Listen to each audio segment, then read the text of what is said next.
Dear students, welcome back. The Cold War first phase. First phase உடைய Cold War நம்ம பார்க்கலாம். So gold வார் நம்ம ஏற்கனவே கிளாஸ்ல நம்ம படிச்சிருந்தோம். கோல்டு வார்னா என்ன அப்படின்னு சொல்லி மைண்ட் மேப் எல்லாம் கூட உங்களுக்கு நான் சொல்லியிருந்தேன்.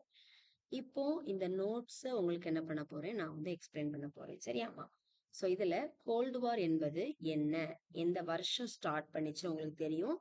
1945 1945 தான் இது ஆரம்பித்தது. அப்ப அந்த 1945 ஆரம்பிக்கப்பட்ட அந்த ஆண்டு என்ன முக்கியத்துவம் வாய்ந்தது அப்படின்னு பாத்தீங்கன்னா, இரண்டாம் உலக போர் நடந்து முடிந்த வருடம். சரியா? செகண்ட் வேர்ல்டு வார் நடந்து முடிந்த வருடம் தான் 1945. சோ அப்ப இரண்டாம் உலக போர் நடந்து முடிஞ்ச உடனே என்ன ஆகுது, உலகத்துல உள்ள எல்லா கண்ட்ரிஸும் அப்படிதானே, எல்லா நாடுகளும் இந்த உலக போர்ல வந்திருப்பாங்க. அதுல நிறைய இழப்பீடுகள் ஏற்பட்டிருக்கும்.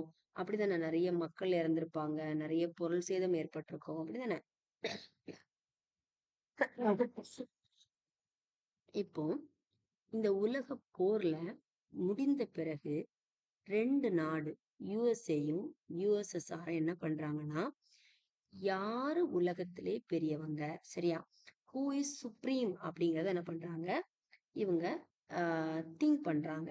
அதுதான் கோல்டு வார். சரியா? அப்ப கோல்டு வார்னா என்ன, யார் பெரியவர்கள் அப்படின்னு சொல்லக்கூடிய ஒரு போட்டி, அதுதான் கோல்டு வார். அப்ப இந்த கோல்டு வார்னா பொதுவா நம்ம கோல்ட்னா என்ன சொல்லுவோம், ஜலதோஷம் பிடிச்சா சொல்லுவோம், குளிர்னா சொல்லுவோம், அப்படிதானே. ஆனா கோல்டு வார்ங்கிறது எதுக்காக வச்சிருக்காங்கன்னா, போர்னா பொதுவா சண்டை நடக்கும், அங்க நிறைய நினைச்சுவாங்க ஆயுதங்கள் பயன்படுத்தப்பட்டு மக்கள் நினைச்சுவாங்க காயப்படுவாங்க, கொலை செய்யப்படுவாங்க, அங்க பிளட் வரும், அப்படிதானே. ஆனா இங்க அப்படி இல்ல. இந்த போர் எப்படியா, அதாவது அதாவது பாருங்க, super powers avoided direct military conflict. டைரக்டான ஒரு மிலிட்டரி கான்ஃபிளிக்ட், மிலிட்டரினா படை, கான்ஃபிளிக்ட்னா போட்டி. அப்ப நேரடியான போர் என்ன செய்யல, அவாய்ட் பண்ணிட்டாங்க. அதுக்கு பதிலா என்ன பண்றாங்க, காம்பீட்டட், போட்டி போடுறாங்க. எதுக்கு மேல போட்டி போடுறாங்க, த்ரோ த பொலிட்டிக்கல் இன்ஃப்ளூயன்ஸ், அதாவது அரசியல் தாக்கத்துல போட்டி போடுறாங்க. யார் அரசியல்ல பெரிய ஆளு, யார் மிலிட்டரியில பெரிய ஆளு, யார் எக்கனாமில பெரிய ஆளு, யார் ஐடியாலஜி கருத்துல பெரிய ஆளு அப்படிங்கறதுல என்ன பண்றாங்க, போட்டி போடுறாங்க. சரியா? இப்போ இந்த கோல்டு வார்ன்னு சொல்லக்கூடிய கெடுபிடி போர், அதாவது பனிப்போர்னு சொல்லக்கூடியது எந்த வருடம் ஆரம்பிக்கப்பட்டது, 1945ல. யாருக்கும் யாருக்கும் இடையே, யுஎஸ்ஏக்கும் யுஎஸ்எஸ்ஆருக்கும் இடையே நடக்குது. சரியா? அப்படி நடக்கக்கூடிய இந்த போரு, இந்த போட்டி, சரியா, எந்தெந்த முக்கியமான நிகழ்வுகளை உள்ளடக்கியதுன்னு பாத்தீங்கன்னா, அதாவது முதலாவது யால்ட்ரா கான்ஃபரன்ஸ். யால்ட்ரா கான்ஃபரன்ஸ்னா என்ன, இது ஒரு மாநாடு. சரியா? யால்ட்ரா அப்படிங்கிறது ஒரு மாநாடு. இந்த மாநாடு ஆக்சுவலி கிரிமியா அப்படின்னு சொல்லக்கூடிய ஒரு நாட்டுல பிப்ரவரி மாசம் 1945ல நடக்குது. இதோடைய லீடர்ஸ், தலைவர்கள் யாரெல்லாம்னா, பிராங்க்லின் டி ரூஸ்வெல்ட், ஓகேவா, யுஎஸ்ஏ ரூஸ்வெல்ட், அண்ட் பிரிட்டன் நாட்டை சார்ந்த வின்சென்ட் சர்ச்சில் அண்ட் ஜோசப் ஸ்டாலின் யுஎஸ்எஸ்ஆர். மூணுவரும் சேர்ந்து என்ன பண்றாங்க, அதாவது பிராங்க்லின் டி ரூஸ்வெல்ட், வின்சென்ட் சர்ச்சில், ஜோசப் ஸ்டாலின், இவங்க தான் லீடரா இந்த மாநாட்டுக்கு இருக்கிறாங்க. இதுல மெயினா அவங்க எதெல்லாம் டிஸ்கஸ் பண்றாங்க அப்படின்னா, ஜெர்மனி எப்படி டிஃபீட் பண்ணலாம், தோற்கடிக்கலாம் அப்படிங்கறத யோசிக்கிறாங்க. தென் பாத்தீங்க அப்படின்னா, யுனைடெட் நேஷன், அதாவது யுஎன்ஓவை எப்படி எஸ்டாப்ளிஷ் பண்ணலாம். யுஎன்ஓனா என்ன, அதாவது ஐக்கிய நாடு சபை அல்லது ஐநா சபைன்னு சொல்லுவோம். இந்தியா மட்டும் இல்லாம உலக நாடுகள் இனி என்ன பண்ணக்கூடாது, ஒரு போர் பண்ணக்கூடாது. போர்ல மக்கள் நிறைய என்ன செஞ்சுட்டாங்க, இழந்துட்டாங்க. சோ அப்ப என்ன வேணும், நாடுகளுக்கிடையே அமைதி வேணும், பீஸ் வேணுங்கிறதுக்காக. சரியா? பீஸ்க்காக என்ன பண்றாங்க அப்படின்னா, they plan to establishment the United Nations. அப்படி ஆரம்பிக்கப்பட்டதுதான் இந்த யால்ட்ரா கான்ஃபரன்ஸ். அப்ப என்னெல்லாம் படிச்சிருக்கிறோம், first one cold war. Cold வாருடைய முதல் ஃபேஸ் ஆரம்பம் எப்போ, 1945. அந்த 1945 இயர் என்ன, அது இரண்டாம் உலக போர் முடிந்த ஆண்டு, கோல்டு வார் ஆரம்பிக்கப்பட்ட ஆண்டு. கோல்டு வார் எந்த ரெண்டு நாடுகளுக்கு இடையே, யுஎஸ்ஏக்கும் யுஎஸ்எஸ்ஆருக்கும். யுஎஸ்ஏனா என்ன, யுனைடெட் ஸ்டேட்ஸ் ஆஃப் அமெரிக்கா. யுஎஸ்எஸ்ஆர்னா என்ன, அதாவது Union of Soviet Socialist Republics. ஓகேவா? இவங்களுக்குள்ள என்ன வார் இருந்துச்சு? டைரக்ட் வார் கிடையாது. இவங்களுக்குள்ள ஒரு போட்டி தான், காம்பீட்டட் தான். எதன் வழியாக? Through the political influence, military alliance, economic aid and ideological expansion. சரியா? இதுல முதலாவது இன்சிடென்ட் என்ன அப்படின்னு பார்த்தா யால்ட்ரா கான்ஃபரன்ஸ். யால்ட்ரா கான்ஃபரன்ஸ்னா என்ன? கிரிமியால ஒரு மாநாடு போட்டுறாங்க, அதான் கான்ஃபரன்ஸ். அது பிப்ரவரி மாசம் 1945ல. அதுல தலைவர்கள் யாரெல்லாம்? பிராங்க்லின் டி ரூஸ்வெல்ட் யுஎஸ்ஏ சார்ந்தவர், வின்சென்ட் சர்ச்சில் பிரிட்டனை சார்ந்தவர், ஜோசப் ஸ்டாலின் யுஎஸ்எஸ்ஆரை சார்ந்தவர். இவங்க மெயினா எதை டிஸ்கஸ் பண்றாங்க, எதை பத்தி பேசுறாங்க அப்படின்னா ஜெர்மனியை பத்தி பேசுறாங்க, அதோடைய டிஃபீட், அதோடைய தோல்வியை பத்தி பேசுறாங்க. அதுக்கப்புறமா யுனைடெட் நேஷன் ஆர்கனைசேஷன் சொல்லக்கூடிய ஒரு ஐநா சபை உருவாக்கத்தை பத்தி பேசுறாங்க. சரியா? அது எதுக்காக பேசுறாங்க அப்படின்னா இனி என்ன பண்ணக்கூடாது, ஒரு போர் வரக்கூடாது, அமைதி நிலவணும் அப்படிங்கிறதுக்காக. சரியா? நெக்ஸ்ட் ஒன் என்ன பார்த்தோம் அப்படின்னா செகண்ட் பாயிண்ட். அதாவது இந்த பாயிண்ட்ல நம்ம பாக்குறது போஸ்டம் கான்ஃபரன்ஸ். போஸ்டம் கான்ஃபரன்ஸ் வந்து சேம் இயர் 1945 தான். ஆக்சுவலி இது ஜெர்மன்ல நடக்குது. ஜூலை டு ஆகஸ்ட் வரைக்கும் நடக்குது. சரியா? இங்குள்ள தலைவர்கள் யாரெல்லாம்? Harry Truman, Clement Attlee, Joseph Stalin. சரியா? இங்க வந்து ஆக்சுவலி எதை கன்ஃபார்ம் பண்றாங்க, எதை உறுதிப்படுத்துறாங்கன்னா ஜெர்மனியோடைய டிஸ்ஆர்னமெண்ட். ஆக்சுவலி ஆர்னமெண்ட்னா என்ன சொல்லுவோம் நம்ம வந்து, டிஸ்ஆர்னமெண்ட்னா அந்த படைப்பெருக்கம்னு சொல்லுவோம். சரியா? அந்த படைப்பெருக்கத்தை பத்தி பேசுறாங்க. Okay. And difference between USA and USSR become clear. இது வரைக்கும் நம்ம சொன்னோம்ல, யூஎஸ்ஏயும் யூஎஸ்எஸ்ஆரும் ரெண்டும் வேற வேற நாடு அப்படின்னு சொல்றோம்ல, வேற வேற கொள்கை வச்சிருக்காங்க, அவங்களுக்குள்ள போட்டி மனப்பான்மை இருக்குன்னு சொல்றோம்ல, அத இந்த மாநாட்டுலதான் கிளியர் பண்றாங்க. So difference between the USA and USSR become clear. அது கிளியரா என்ன பண்ணிட்டாங்க, யூஎஸ்ஏ இது, யூஎஸ்எஸ்ஆர் இது, இவங்க கொள்கை இது, அவங்க கொள்கை இதுன்னு சொல்லி என்ன பண்றாங்க, பிரிக்கிறாங்க. இப்ப நம்ம யூஎஸ்ஏட கொள்கை என்ன, கிளாஸ்ல என்ன பார்த்தோம்? கேபிட்டலிசம், முதலாளித்துவம். அப்படிதானே? யூஎஸ்எஸ்ஆர் கொள்கை என்ன? கம்யூனிசம். சரியா? தென் இதோட முக்கியத்துவம் பாத்தீங்கன்னா இப்பதான் முத என்ன பண்றாங்க, ரெண்டு சூப்பர் பவரும், சூப்பர் பவர்னா என்னது, யூஎஸ்ஏயும் யூஎஸ்எஸ்ஆரும், அவங்களுக்குள்ளே டிஸ்ட்ரஸ்ட், அதாவது ட்ரஸ்ட்னா உண்மைன்னு சொல்லுவோம், டிஸ்ட்ரஸ்ட்னா என்ன? உண்மைத்தன்மை இல்லை அப்படின்னு அர்த்தம், உண்மை இல்லைன்னு அர்த்தம். அப்ப யூஎஸ்ஏக்கும் யூஎஸ்ஆருக்கும் உண்மை இல்லாத ஒரு நிலைதான் distrust between the two superpowers. Okay. அதுதான் இந்த போஸ்டம் கான்ஃபரன்ஸ்ல நடந்தது. அப்ப போஸ்டம் கான்ஃபரன்ஸ்னா என்ன? ஜெர்மனில 1945 நடந்துச்சு. அதோட லீடர்ஸ் வந்து Truman, Clement Attlee and Joseph Stalin. ஜெர்மனியை பத்தி பேசுறாங்க. குறிப்பா யுஎஸ்ஏ யூஎஸ்எஸ்ஆர் உடைய டிஃபரன்ஸ் வந்து இங்க என்ன ஆகுது, கிளியர் ஆகுது. தென் தேர்ட் ஒன் பாருங்க, ட்ரூமன் டாக்ட்ரின். ட்ரூமன் டாக்ட்ரின் 1947ல நடக்குது. ஸோ ஆக்சுவலி இது வந்து யார் அனௌன்ஸ் பண்றா, அந்த டைம்ல பிரசிடென்டா இருந்த ஹாரி ட்ரூமன் என்ன பண்றாங்க, அதை அனௌன்ஸ் பண்றாங்க. சரியா? இவங்க என்ன சொல்றாங்களாம், அதாவது கிரீஸ் நாட்டுக்கும் டர்க்கி நாட்டுக்கும் நம்ம என்ன பண்ணுவோம், எக்கனாமி பொருளாதாரத்துக்கும் மிலிட்ரி ராணுவத்துக்கும் உதவி செய்யலாம். அப்படி உதவி செய்யறது மூலம் என்ன நடக்கும், இவங்களுக்கு என்ன பெனிஃபிட் அப்படின்னா யுஎஸ்ஏ நாட்டுடைய கொள்கை அவங்க பின்பற்றுவாங்கல்ல, அப்ப யுஎஸ்ஏ உடைய பாலிசி ஸ்ப்ரெட் ஆகும்ல, அதுக்காக தான் என்ன பண்றாங்க அப்படின்னா இந்த கொள்கையை வந்து புதுசா கொண்டு வர்றாங்க. சரி? அப்ப military aid to Greece and Turkey வந்து என்ன பண்றாங்க, இந்த ஹாரி ட்ரூமன் வந்து பாலிசி மூலம் கொண்டு வர்றாங்க. அப்ப இது மூலம் அந்த கிரீஸ் அண்ட் டர்க்கி நாட்டுல கம்யூனிஸ்ட் கொள்கை, யுஎஸ்எஸ்ஆருடைய கொள்கை என்ன செய்யாது, பரவாது. ஓகேவா? அப்ப நீங்க என்ன தெரிஞ்சுக்கணும்னா ட்ரூமன் டாக்ட்ரின்.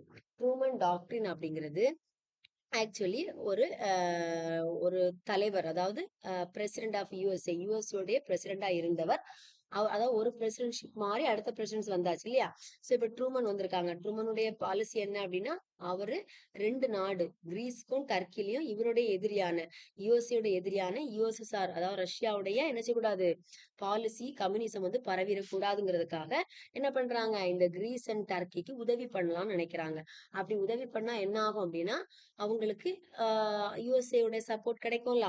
அப்ப யுஎஸ்ஏ உடைய பாலிசி என்ன பண்ணுவாங்க, கிரீஸ் நாடும் டர்க்கியும் பின்பற்றுவாங்கல்ல. அதனாலதான் என்ன பண்றாங்க, அவங்க இந்த கம்யூனிச கொள்கையை பின்பற்றக்கூடாது, ரஷ்யா கிட்ட போயிடக்கூடாது, யுஎஸ்எஸ்ஆர் கிட்ட போயிடக்கூடாதுங்கிறதுக்காக யுஎஸ்ஏ என்ன பண்ணுது, மிலிட்ரி சப்போர்ட், ராணுவ உதவியும் பொருளாதார உதவி, எக்கனாமிக் சப்போர்ட்டும் யாருக்கு கொடுக்குது, கிரீஸ்க்கும் டர்க்கிக்கும் கொடுக்குது. சரியா? அப்படிப்பட்ட பாலிசி தான் ட்ரூமன் டாக்ட்ரின். அதுதான் 1947ல என்ன பண்றாங்க, கையெழுத்திடுறாங்க. டாக்ட்ரினா கொள்கை, பாலிசின்னு அர்த்தம். சரியா? சோ நெக்ஸ்ட் ஒன் பாத்தீங்க அப்படின்னா Marshall Plan. So Marshall Plan அப்படிங்கிறது ஆக்சுவலி யுஎஸ்ஏல தான் ஒரு ஜெனரலா இருக்கிறாரு, ஒரு தளபதியா இருக்கிறாரு மார்ஷல். அவர் என்ன பண்றாரு, ஒரு திட்டத்தை தீட்டுறாரு, ஒரு பிளான் கொடுக்குறாரு. அது என்ன பிளான்னா financial assistant to rebuild the western Europe, அதாவது மேற்கு யூரோப் அப்படிங்கிற காண்டினென்ட் மொத்தமாவே வெஸ்டர்ன் யூரோப் ஃபுல்லாவே ரீபில்ட் பண்றதுக்கு என்ன பண்றாங்க, ஃபினான்சியல் புதிய பணத்தை கொடுக்குறாங்க. ரீபில்ட்னா புதுசா பில்ட் பண்றது, புதுசா கட்டமைக்கிறது. புதுசானா பில்டிங் கட்டுறது கிடையாது. ஏன்னா போர் முடிந்த உடனே அங்கங்க என்ன பண்ணிருக்கோம், அந்த நாடுகள் எல்லாம் கொஞ்சம் கஷ்டத்துல இருக்கும், எப்படி அட்மினிஸ்ட்ரேட் பண்ணணும் அப்படின்னு. அப்ப இவங்க பணம் கொடுத்து அதை வச்சு என்ன பண்ணலாம், அந்த நாட்டுடைய எல்லா வசதிகளையும் சரி பண்ணிக்கலாம். அதனால என்ன பண்றாங்க, யுஎஸ்ஏ கொஞ்சம் பணம் கொடுத்து அந்த நாடு என்ன பண்ணும், நம்மளுடைய கொள்கையை பின்பற்றுவாங்க. அப்ப நம்மள பெரிய ஆள் நினைப்பாங்க அப்படிங்கிறதுக்காக என்ன பண்றாங்க, financial assistant to rebuild the western யூரோப்புக்காக செலவு பண்றாங்க. இந்த பிளான் தான் மார்ஷல் பிளான். ஓகேவா?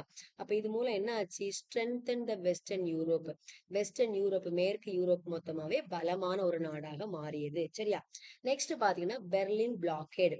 பெர்லின் பிளாக்கேடு அப்படிங்கிறது யுஎஸ்எஸ்ஆர் என்ன பண்ணிருக்கு அப்படின்னா, பிளாக் த லேண்ட் ரூட்ஸ், அதாவது வெஸ்ட் பெர்லினுக்கு, பெர்லினுடைய மேற்கு பக்கத்து, பெர்லினா ஒரு நாடு அப்படிதான், பெர்லினுக்கு பெர்லினுடைய வெஸ்ட் பக்கத்துக்கு என்ன பண்ணணும், யுஎஸ்எஸ்ஆர் போகக்கூடிய ரூட் எல்லாமே பிளாக் பண்ணிட்டு, தடை பண்ணிட்டு. சரியா?